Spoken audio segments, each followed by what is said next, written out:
tolotra vaovao ahafahana manjifa entana any Europa ny vokatra tolotry ny Madavision ho an'ny mpanjifany amin'ny alalan'ny internet moa no ahafahana mampiasa ity tolotra ity araka izao fanazavana hoentiny tompona andraikitra iray avy ao anivon'ny Madavision izao.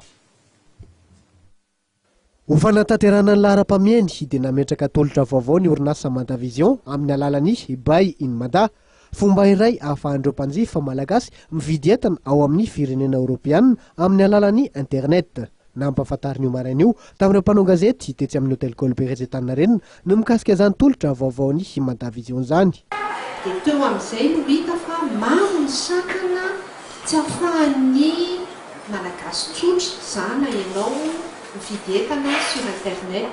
Anefa izany dia efa tena fomba mampanao tokoa any amin'ny tany mandroso. Ary tsy maintsy izay ihany ny farantsika satria tsy manana fotoana firy ny olona andeha tetety na aiza na aiza. Ao anao eo ihany ianao dia mahita karazana entana be dia be afaka manao safidy ianao na ny karazana entana na karazana vidiny na ny original entana. Ka tsy maintsy irona be be kokoa hatrany foana izany tsika amin'izay resaka achat sur internet izay.